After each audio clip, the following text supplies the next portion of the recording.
So I'm presenting the study which is related to temperature sensors applied to hyperthermia treatments, and particularly to the application in cancer care, which is funded mainly and investigated by the 4 partners that you will see on the screen.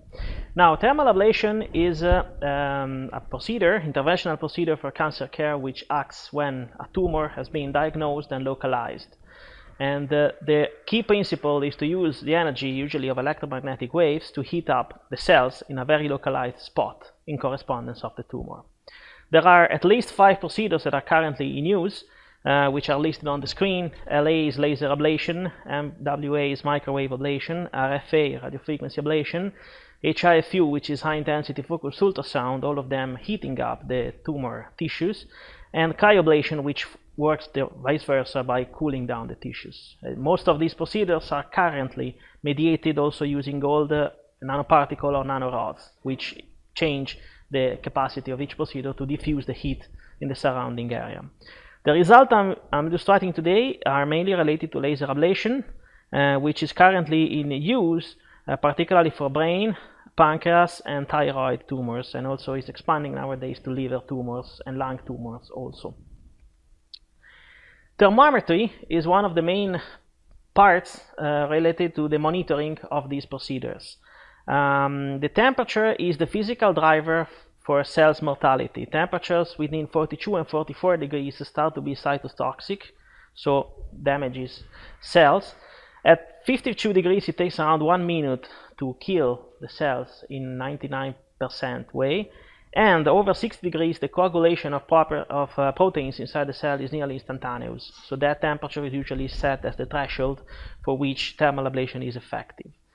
Now, in this application particularly, we need to measure the temperature not just in one point, as is currently done on the medical devices that we have commercially available, but in a range or in a surface of points to understand point by point inside the tissue how much is the volume of the tissue that has been exposed to ablation in real time, and in a way that the clinician can interpret to understand whether the procedure has been successful on one side or when the procedure can be stopped because we have reached basically the end of the desired target area.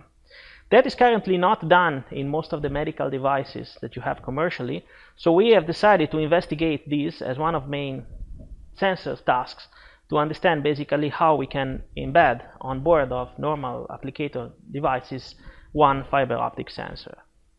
Now, the sensor that we are using is originated from the Fiber Bragg Grating FBG, which is one of the most popular fiber optic sensors that you have.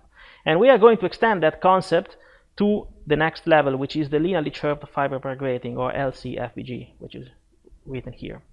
Now, as you see on the fiber Bragg grating, which most of you know, or at least have heard about in your day-to-day research areas, the fiber Bragg grating is a filter which acts for one wavelength. And basically, it's a filter embedded inside an optical fiber which reflects one wavelength. And that wavelength is a function of temperature and strain, but in this application only temperature. Now, in a linearly chirped fiber Bragg grating, basically we have a cascade of very narrow layers of fiber Bragg grating, which basically the Bragg wavelength changes linearly in the space. So basically this filter acts as a cascade of fiber Bragg gratings, particularly when you use a low coherency source. You can basically model the chirped grating as a cascade of fiber Bragg gratings. So if each Bragg wavelength is reflected in each part of the grating itself, the whole device will be a broadband spectrum. And basically the spectrum will change not only as a function of the temperature in one point, but as a function of the temperatures in all the parts of the gratings. And that's basically the approach that we are trying to promote. That's basically the theory of the linearly chirped fiber Bragg grating. The equation that you have on the screen basically are derived from the coupled mode theory, which from 1997 is the main theory basically supporting FPGs and their derivatives. But the most important thing that I want to highlight is that the reflectivity of the grating itself and the dependence on the temperature, which are basically in the left part of the slide, all of them have the predex Z, which means that the position of the specific grating inside the chirped grating structure. On the right part of the slide, you can see the simulated gratings for different type of lengths and reflectivities. So when you are going to have a grating that is relatively short, such as the green one, it almost looks like a fiber Bragg grating that you are used to have. But when you try to extend the length over a long range, in this case up to 3-5 centimeters, the whole grating is a broadband spectrum, and that's basically the one that you see on your spectrometer. Now, in our model, in red, we have these parameters, either from estimation or from analysis, and we need to estimate the one in yellow. So, the features of the fiber Bragg grating, and particularly the LCFBG that we have in our projects, are basically the miniature side, the biocompatibility according to the medical standards, also in use by the FDA, the spatial resolution that is very dense, the immunity to MRI and EMI, which is important, particularly using measurement near the ablation peaks, and the fact that it's more or less affordable, so you have a cost that is around 10 to 25% of the applicator itself, which is quite expensive. In our work, the thing that we are introducing is how we decode this chirped grating. Using an algorithm that is the one you see on the left, which is based on the model of the grating itself, matching the model of the grating with the measured grating until we are able to have the minimum difference between the two spectra, and we are able to reconstruct the temperature pattern. This doesn't work for any temperature pattern. It would be an optimization job too hard to take, but it can specifically work for the one that we have in thermal ablation, because it has been demonstrated, and this is just one of the literature works, but there are more in that in laser ablation, the majority of the temperature patterns that you want to measure have a Gaussian pattern or a super Gaussian pattern, which is based on 3 or 4 parameters. So you don't need to estimate 100 to 500 parameters depending on how much you want to model the grating into how many small gratings. You just need to estimate 3-4 parameters, and then using that guess you can refine the estimate using an approach such as the Monte Carlo approach. Now, that's exactly the key assumption that we have in our study. So the temperature pattern, or at least an approximated version of the temperature pattern, is known a priori, and you can estimate or reconstruct from the manufacturer parameters, for example, as we did in our study, the properties of the LCFBG. So we apply a temperature variation to our model, we match that one to the measured spectrum that we see on our spectrometer until we are able to have the minimum root mean square error between the two spectra. And then, using this guess, using a Monte Carlo algorithm, we refine the estimate. Now, experimentally, we validated that in laser ablation. So using a neodymium YAG laser that you see on the left part of the figures, coupled inside the large core optical fiber with 300 microns core. The laser has 3 to 5 watts delivered to the tissue. We used the liver tissue for our experiment because in that case the ablation spot is relatively large, usually having a diameter that is in the order of 1 to 1.5 centimeters. 1 or 2 great LCFBGs have been connected to 1 or 2 spectrometers. We did particularly some setups with 2 LCFBGs, which you can see on the central part of the slide. And the spectrometer is just a standard low-cost spectrometer which returns the spectrum within 512 pixels. So that wavelength, basically the spectrum on this wavelength axis detected by the spectrometer, is the one that we are going to match with our simulations until we are able to reconstruct the temperature pattern. Now, I will show you just a few measurement results that are quite preliminary. First, the top part of the slide is basically what happens when you apply a temperature pattern typical of thermal ablation to an LCFBG. As you can see, the broadband spectrum starts to change, but the change depends on the amplitude, the width of the temperature pattern, and also on the position. So these are basically the 3 parameters that you are going mainly to detect in our experiments.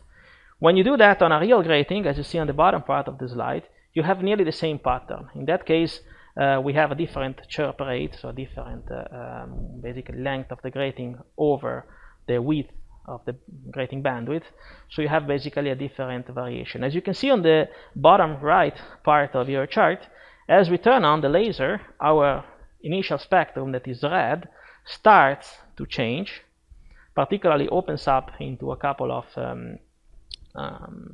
openings, more or less, as you can see, until reaching the end of the ablation. From this pattern, we apply our algorithm and we are able to reconstruct the temperature.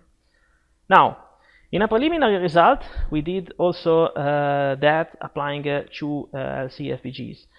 We applied a preliminary version of our reconstruction algorithm, and we have been able basically to estimate the width of the ablation area from the analysis of the grating bandwidth, as you can see on the left part of the slide. Now, in the first grating that was positioned at a certain distance from the applicator, we expect to have no temperature change, and in fact that's exactly what happened. Whereas on the other side, positioning the grating closer to the ablation area, we see that basically the bandwidth starts to ramp up, which is basically the typical measure that we have, that we are measuring a temperature gradient. We extended that preliminary result to a further result, and we obtained basically the temperature map. This temperature map has been obtained in laser ablation using a 15 millimeter long grating. We just cut the ablation area to only 10 millimeter, and we apply basically recursively our algorithm using the result of the previous iteration as a temperature guess for the next one. We did that on the first part basically using a parallel profiling, so in that case the grating was parallel to the applicator, and in the second part the grating was perpendicular. Of course, the first result is more interesting when we think about applications in vivo, because in that case the gratings basically can run in parallel. So we can imagine that the grating can be inserted with the same ablation device inside the hollow cavity of the applicator, or in case we have, for example, a laser applicator, we can use it side by side, or insert it with a catheter that is externally inserted. Now, as a conclusion of the studies, basically we understand the significance of the temperature profiling in laser ablation and its impact on the laser ablation outcome. And the result can be extended to nearly any type of thermal ablation. Each of them will have a slightly different temperature pattern, but the Gaussian or the super Gaussian function is a pretty good approximator for most of them. It looks like a promising technology. It's not a distributed sensing yet, but it's also not a point sensor. I would say something in the middle. I labeled it as semi-distributed because it's sensitive to smooth variation of the temperature, not in whole fiber length, but only in the small grating active area. The decoding is based on a model, and we apply a temperature pattern known a priori until it matches the measured spectrum. And we can extend that a little bit using a Monte Carlo algorithm, basically to be able to track patterns that are not exactly Gaussian, but quite similar to that. The experimental results are promising. Unfortunately, I was not able to show the results of 20 experiments that we ran a few weeks ago because we were not able to process them on time for the conference, but you can ask to ourselves basically those data, and we are going to be happy to present them soon. So we are going to report that basically hopefully quite soon. So in thanking the main partner of the study and the main funding agency, which is the Ministry of Education of Kazakhstan, I just want to invite you all to our main showcase that will happen in Kazakhstan next year, that is Expo, related mainly about energy, which is just off the door of our university, so you can come to visit ourselves and visit Expo at the same time. We'll be happy to host you. Thank you.